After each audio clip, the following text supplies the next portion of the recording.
Hi there, I'm Katie for RustiKate and RustiKate DIY, and today I'm going to be doing a really fun project. My friend Sarah of Dan and Sarah Makers, who sent me a few different collaboration projects in the past, sent me another one. So this is kind of our New Year's project. So Sarah sent me a project today that I'm really excited about. It is a cap, and she has designed a pattern for this. She'll have a pattern on her website at danandsarahmakers.com. And I believe that'll be a download that you can access. And then she's also going to do a video on how she made this project. Now, Sarah's concept is that I would add some kind of a buckle or strap that is tatted to help hold those ear flaps down. And then when we want it up, we'll unhook it and hook it up behind for that second look, second function. Now, both Sarah and I are pretty practical people, so we both love this hat, but she really didn't want to see a dangly kind of tie back with pom-poms or anything like that, and I totally agree with her, because being practical people, we like to be able to be out in the workshop, we like to be able to use power tools, all that kind of stuff, and you don't want anything dangly or decorative really at that point, because you don't want anything that's going to be unsafe or get in your way. So my concept is I'm going to do something that's a tatted strap or buckle that's going to be kind of tight fitting to your face, but very comfortable and soft and strong and durable. And one of the things I love about this project is, for so long I have wanted to be able to start doing tatting projects and sharing them with you guys that are more practical, because as much as I love tatting, it kind of has a little bit of a bad rap as being not functional. So I would love to be able to, keep doing the tatting videos I'm doing, where it's super lacy, super pretty, delicate, that vintage look. But I'd also love to be able to branch out and bring you guys some new ideas of what you can do with tatting. This, I'm hoping, will be one of many videos where we can kind of explore what other things you can do with tatting, how you can use it outdoors, indoors, make it practical, functional, as well as pretty. This is a close-up of Sarah's hat design. This is what I got in the mail. She had already sewn it and put it together. That's what we're going to be working on today. So these are what I'm going to be using today for my thread or my cord. I'm going to be using the black for my project. These are easy to find at hardware stores, online, Amazon, all those different places. It is nylon, actually, nylon cord, and they have a little bit of stretch to them when you tap, but they're also very strong and durable. Here's an example of when you do it with the black. This is going to be similar to what we're going to be doing today. You'll see how it's a large scale. It's really soft against your skin, and that's why I really like it for this project. This is the needle I'm going to be using today. It's going to be a size 0. It's going to be a good size for the nylon cord. It'll go on the needle and slide off the back of the needle easily. I don't use this size very often, but it is really good for tatting if you're going to be using a heavy cord, a yarn, or a thick thread.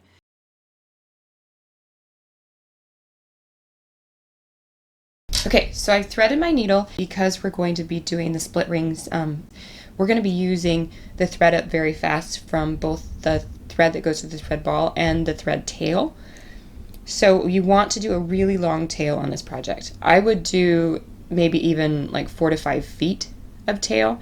It's going to be a little bit crazy to try and maneuver that, but it'll be worth it so you don't have to stop and add thread.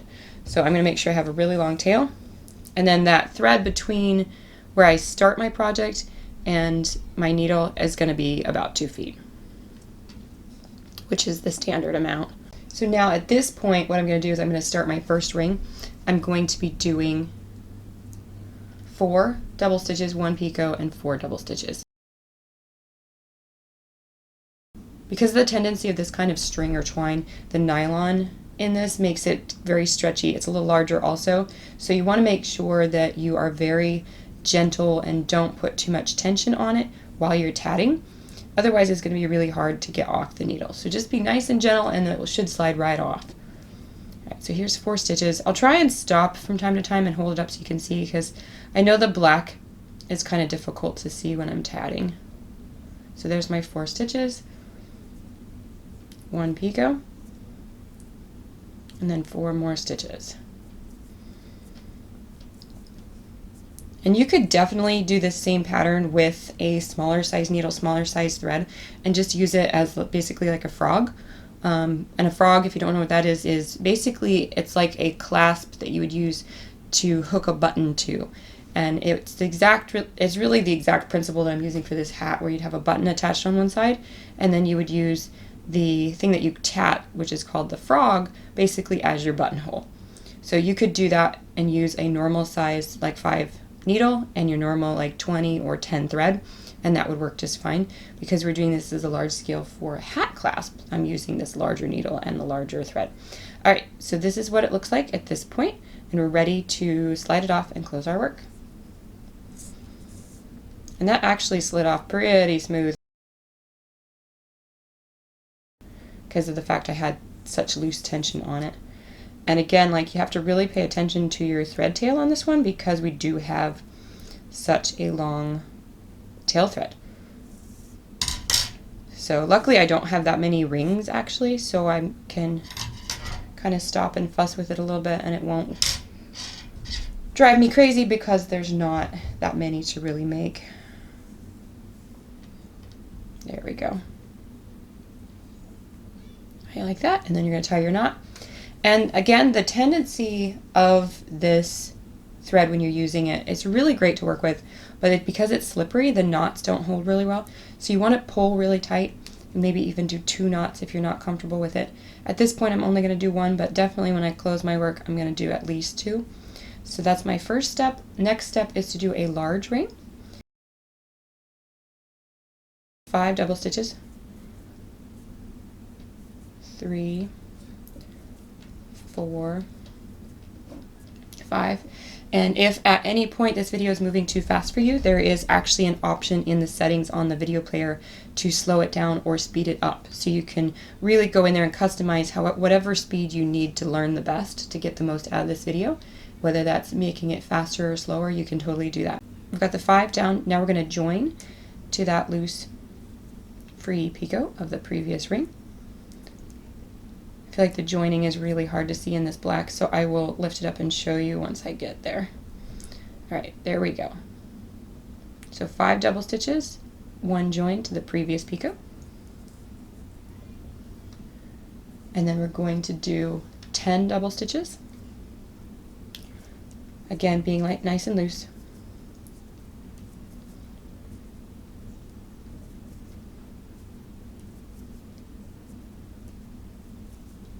6,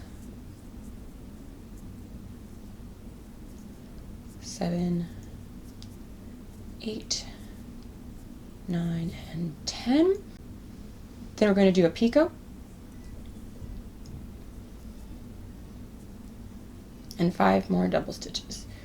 3, 4, and 5. And then slide our work off our needle to close our ring. And I will have a pattern up at some point for this.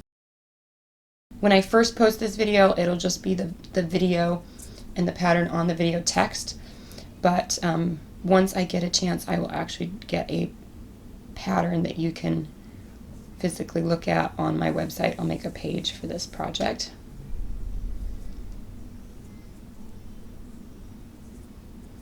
All right, right like that. And then we're going to close our ring.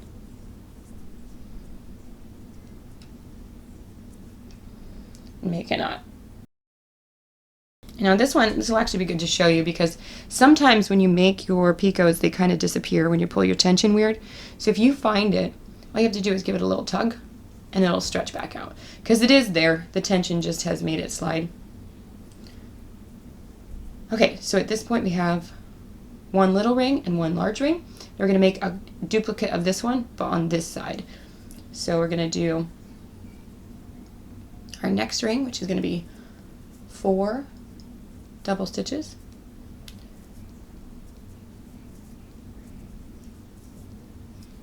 and then we're going to join to that free picot. This one I feel like is a little easier to see this time. And then 4 more double stitches,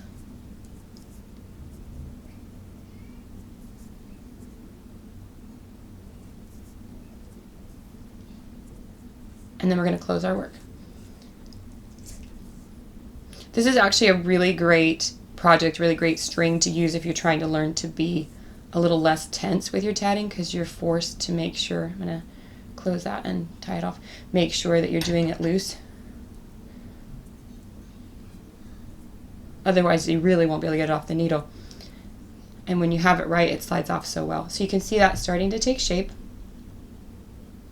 See if I can hold it up so you can see it with the dark black. I really like the black. It looks great in person, but it really is difficult to see on the camera. All right, tie your knot. And then at this point, I'm going to just take my needle and place it through the base of that first ring that I made. What this is going to do is it's going to pull that first and last ring together and just make a good starting location for the next step that we're going to make. Hold that up so you can see. So all I did is I took my thread and put my needle through the base of that first ring. I just pull on it, pulls those together, and I'm going to put a knot right here. That makes it so that when I make my next ring, it'll actually pull it all together and start in the middle. Okay, we're ready for step 2. All right, so now at this point, we're ready to start our split ring. I have a video up on how to do that. I will show you how to do that here as well, but if for some reason this isn't clicking or you can't see it well enough because of the black thread, I will have a link on the video for that other video, and you can go and check that out to learn this step and then come back and do it in this project, because that one will be specifically on how to do this, so it'll be a little easier to see. What I'm going to do is I'm going to start out with 6 double stitches, just like you normally would if you were starting a ring right here. Again, you want to be nice and loose.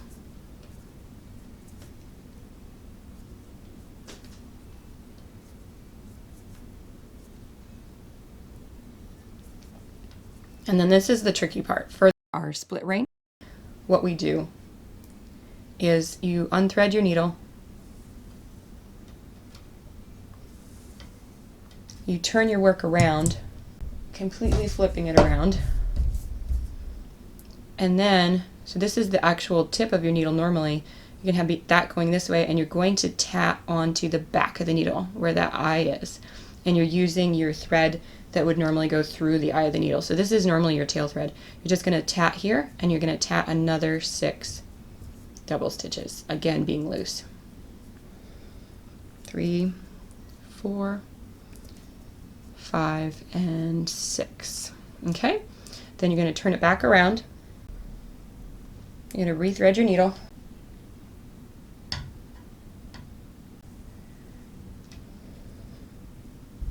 And then you're going to close your work. And what that does, you will see here in a second.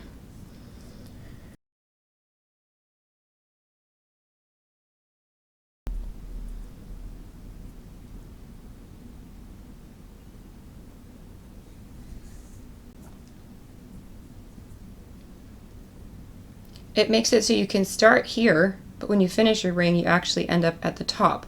So if you do a consistent split ring after split ring after split ring, then you're going to be able to do a chain of just rings with no connectors. It helps you also go, like normally with tatting, you're going kind of horizontally as you progress. With this, you can actually go vertically. Right like that. So now I'm going to tie a knot, and I'm just going to do another split ring. I'll show you one more, and then I'll skip ahead. All right, so we're going to do the same thing, 6 double stitches.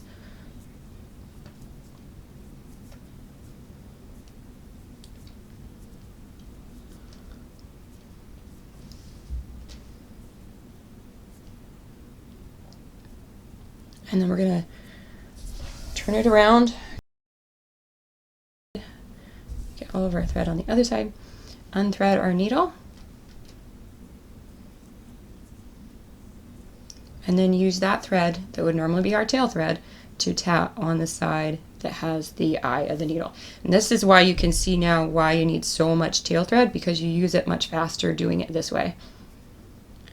2, 3, 4, 5, and 6.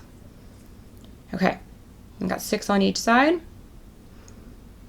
Turn it back around and rethread our needle. All right, now that our needle is rethreaded, we're ready to slide our work off our needle back onto that tail thread.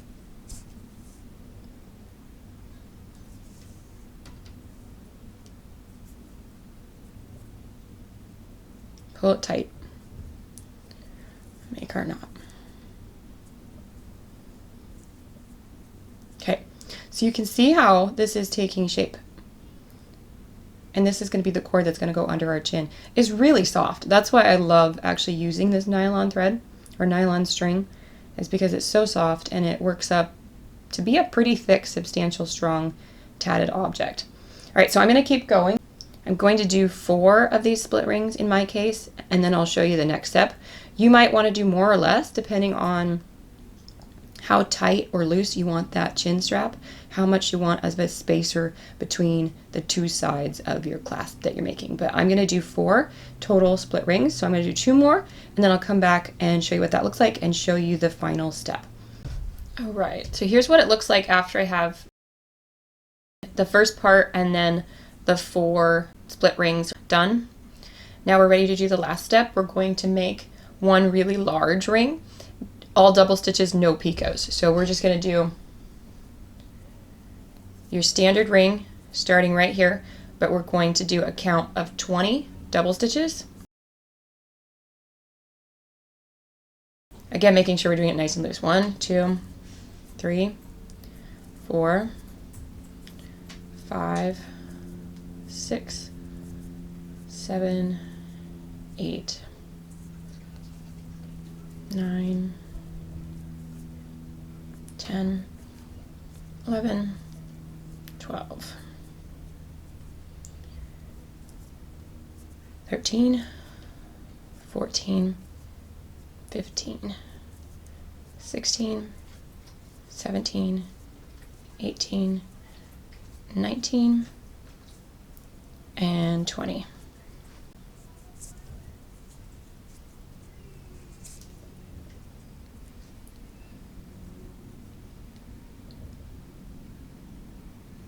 I'm going to close that ring. When we're closing it, we're going to leave it nice and loose and even try it for fit around our button to make sure we don't make it so tight that the button's not going to work.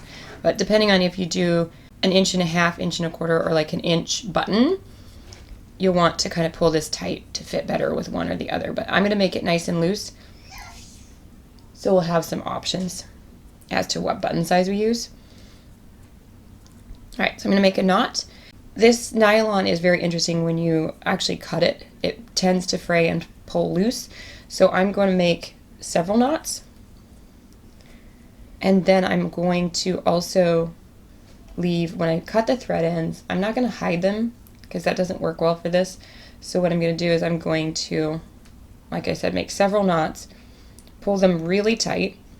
And then when I cut my thread, I'm going to leave just kind of a little, like 1/4 inch of loose thread on the back side. Let me show you what that looks like. So I'm going to leave about 1/4 inch of thread because I'm going to come back and melt this thread actually to make it finish and secure and not pull loose. Show you those thread ends right now. You can use either a match, a lighter, or like electric charged lighter, almost like a Tesla coil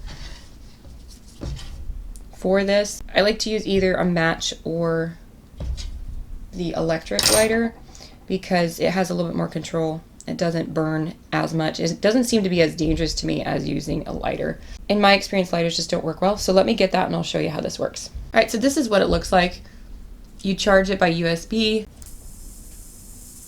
I'm going to leave a little extra string so you can see it better. Normally I'd be shorter than this, but I just want to show you kind of how this works. When you add the heat, the flame to it, it's going to melt the cord back.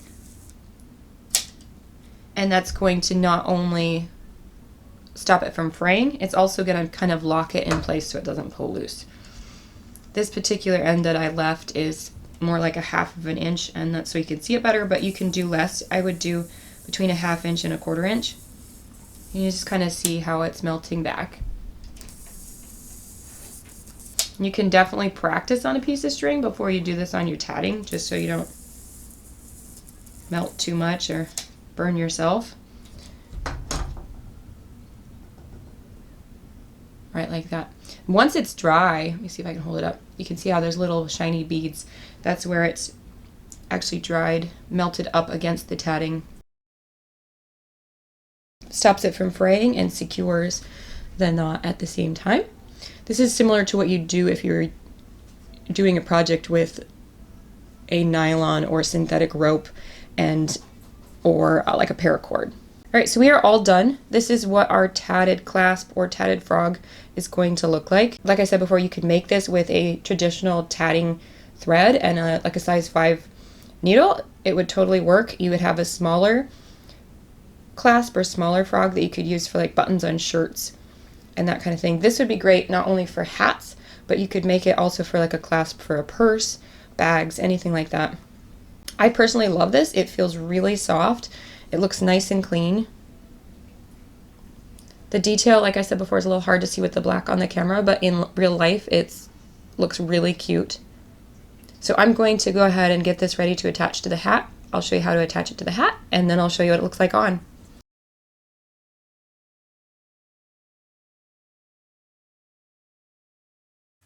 So now I'm at the point where I'm actually ready to sew on the button. It is roughly 1.25 inches size button.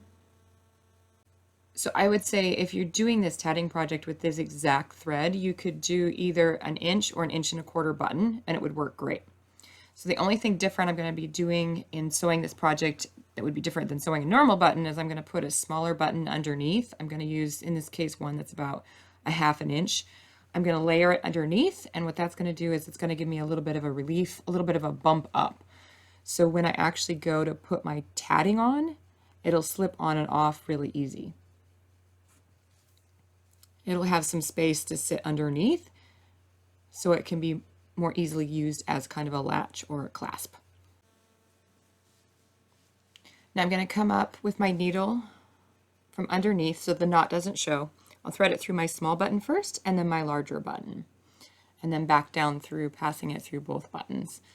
And I'm going to repeat this through all the buttonholes 4 to 5 times so that it's nice and secure.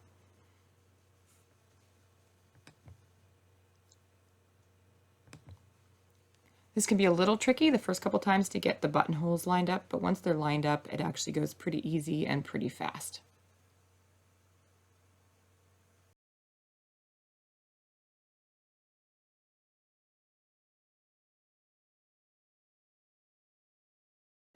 You can see by having that other button underneath, it gives it a little bit of a lift. I'm going to put the tatting back over so you can see how it really just slides right over and on. It fits really well. Right like that. Okay, I'm going to slip it off. I'm going to do a couple more passes through with my needle and thread, and then I'm going to tie it, knot it, and cut my thread.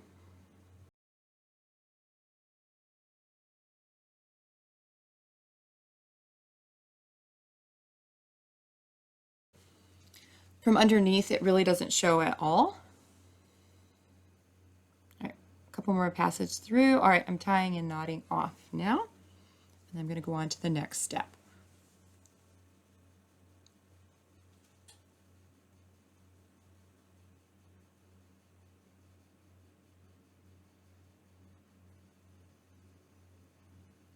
All right, that looks pretty good.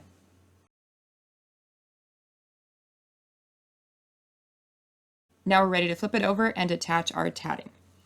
A lot of the times I like to tat directly onto my fabric. This time I could have done that, but kind of in the interest of being able to show it well on film, I decided to go ahead and do it separate and then attach it afterwards. So this is going to be attached right here. I'm going to align the curve with the curve of the hat. I'm going to use pins to hold it in place about 1/2 inch from the fur. And then I'll come back and sew all around the edge.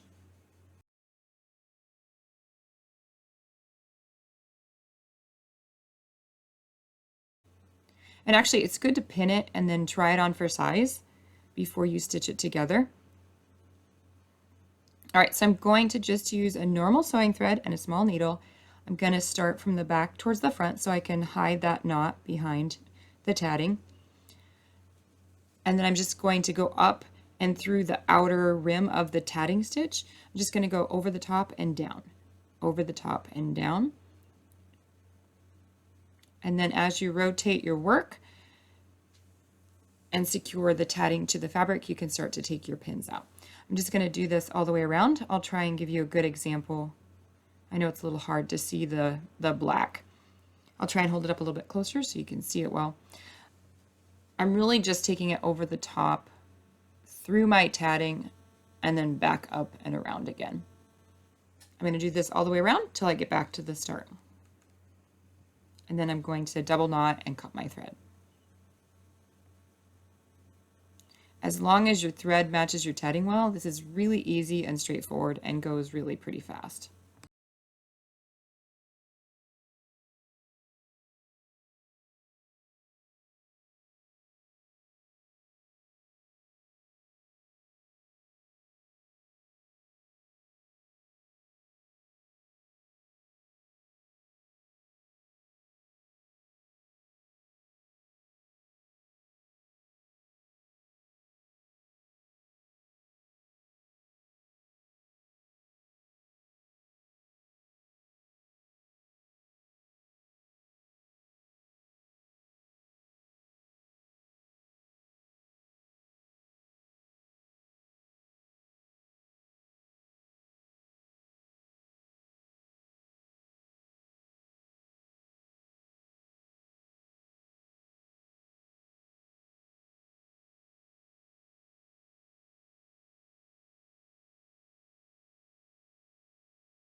Now I'm just finishing up my stitching, and I'm about to knot and cut my thread ends.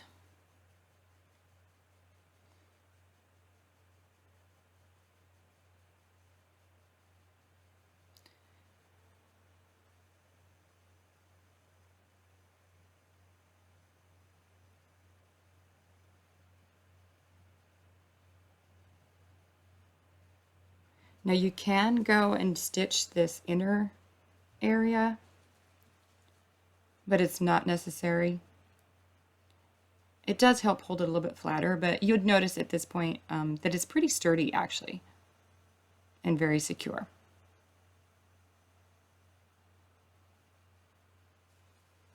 All right, we're almost ready for the next step.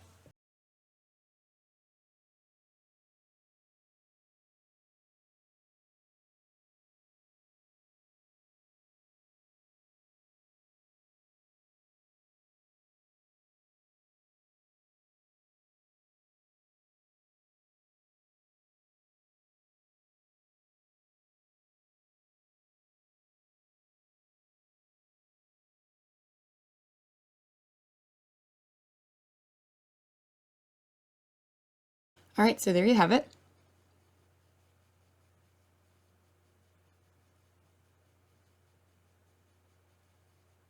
All right, so there's actually a seam, and I'm going to try and show you here.